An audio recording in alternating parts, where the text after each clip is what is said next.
to Sweet Tomato Vine Homestead. I'm Linda, and today I'm out in my garden. It is 52 degrees outside today, and I'm about to plant some Kentucky pole beans in a 5-gallon bucket. Now this is a blue bucket, but it is a food grade bucket. You can always look up underneath the bottom and it'll have the little emblem that lets you know that it is food grade or if it is not food grade. So this one is a food grade bucket. And I have had this bucket for a while and it's kind of busted. So I put some landscape fabric, a thin piece in the bottom, so that all my soil will not escape.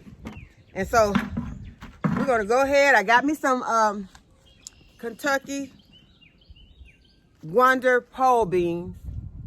These are some that I purchased from the Dollar Tree. And I've had them since last year, so we're gonna go ahead and get those planted up. And what I'm gonna be using today for my soil mix, well, I have a topsoil that it is a Scott's topsoil. And I'm going to add this to the bottom of my bucket. This was $2.97 at Walmart. So that is a way that you can save some money on soil if you have something like this project that the roots will not go that deep in. But I'm going to show you all this topsoil and let you see that it looks really good. So you can amend topsoil. But I want you to do your research on that because, you know, that's a thing that could go good or it could go bad if you don't properly amend your soil. But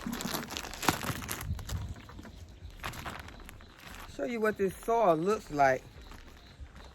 It looks really good. I've purchased a lot of different brands of topsoil, and most of the ones that I've purchased have been mostly like sand. And this one it says that it adds organic matter and sphagnum peat moss to existing soil.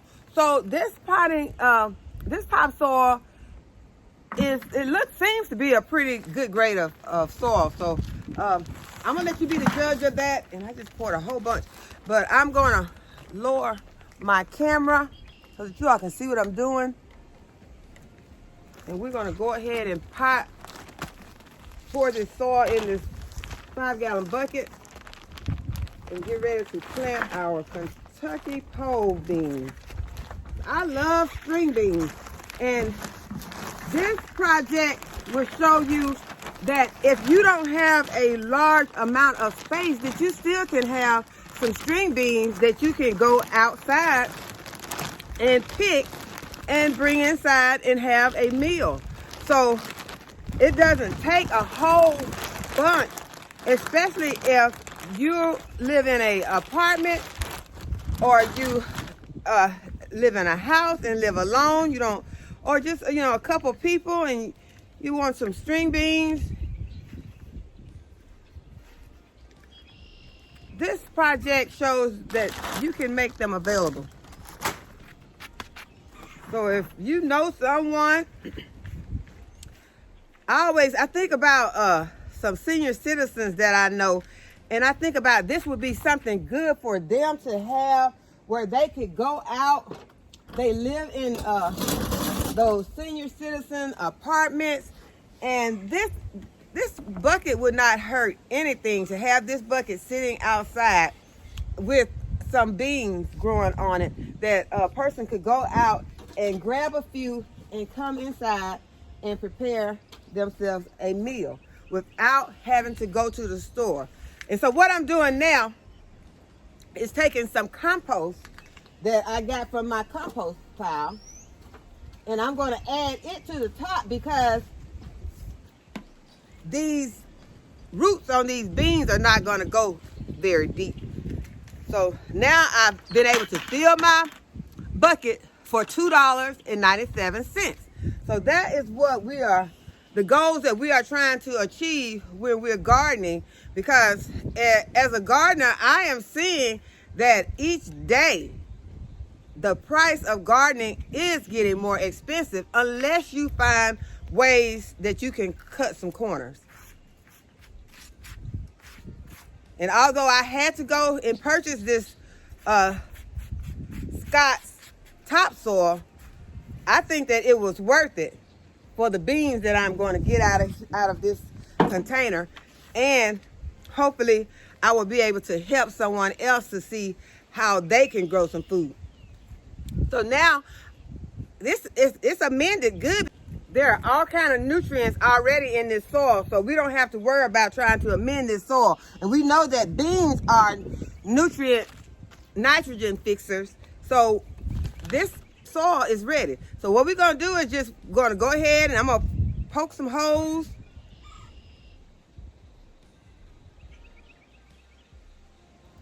I want to make sure it's compacted because I don't want my beans to go any further than I want them to go.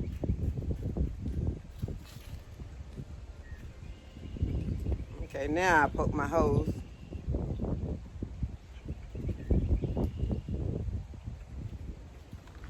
I'm gonna go ahead and put quite a few in here.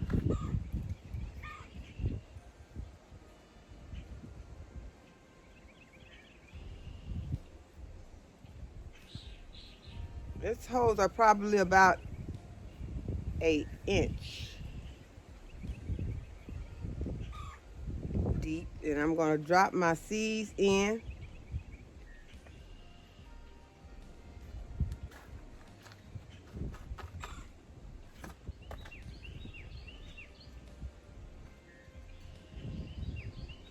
Now these beans are going to need a trellis because they're going to vine. They're going to climb, so they need something to climb on. So I'm just going to cover them up. You can see that bean is about 1 inch. And we just want to cover them up. Okay, now that we have all our beans covered, I got 2 more in there. I may as well put those 2 in there. I'm just going to press them down beneath the soil. And then I'm going to go ahead and I'm going to add a handful. Y'all can see my compost is full of some grass roots. Sure that grass is probably going to grow on top of this, but that'll be okay. Okay, so now I have my pot topped off with some compost. And what I'm using for a vine are some limbs that came off of a crepe myrtle tree. So I'm just gonna poke these limbs that I pruned off of my tree. And you can also use your okra stalks. I saved some of those from last year. My okra last year was like trees. And so I saved those stalks. And I'll be able to use them also for some projects. So this way you won't have to worry if you don't have any bamboo or any of those things that you want to trellis your plants up on. You can just stick some of these limbs in there. And they make perfect stakes.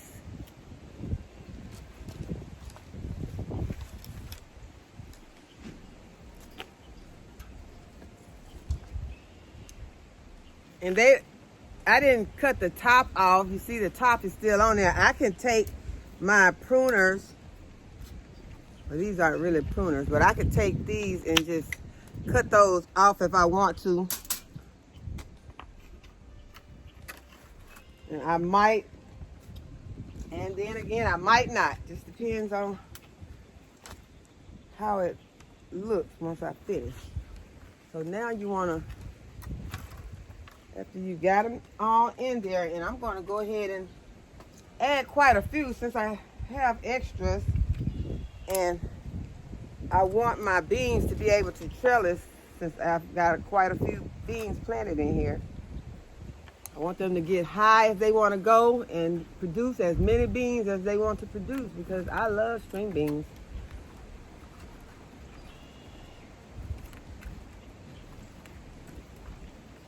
And that will make a quick meal. Come out and pick some string beans and snap them and saute them.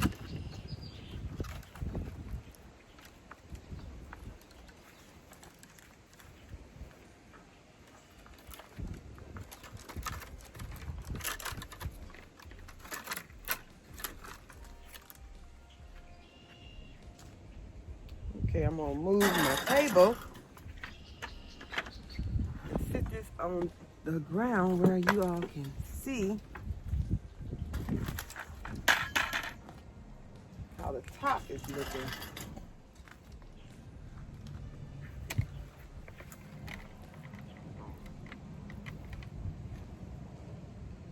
Okay, so you can just take your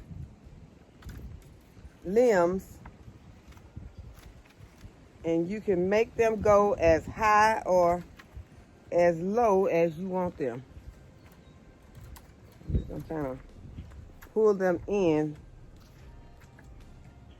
Try to not pop myself in the face with them. And get a point that I'm going to bring them together.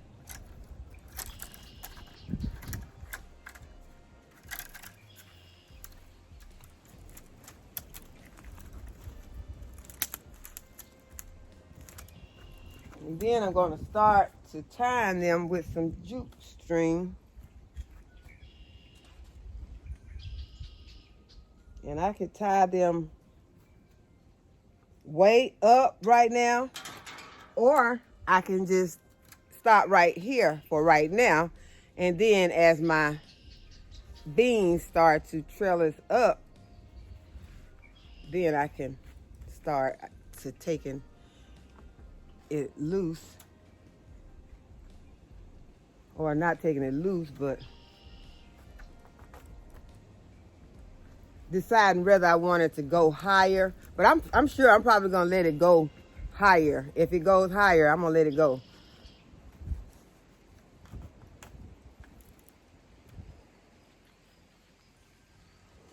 It doesn't take a lot. You can just, once you, because this jute string is strong, so just tie it. I bring it around and make a knot.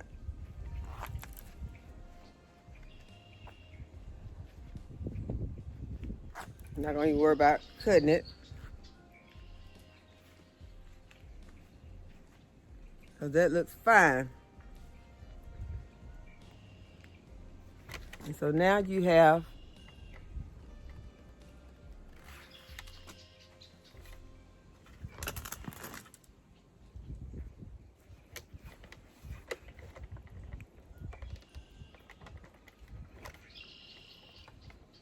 your beans planted. And you have a trellis that they can climb on. So the only thing that you want to do right now is just to water them in.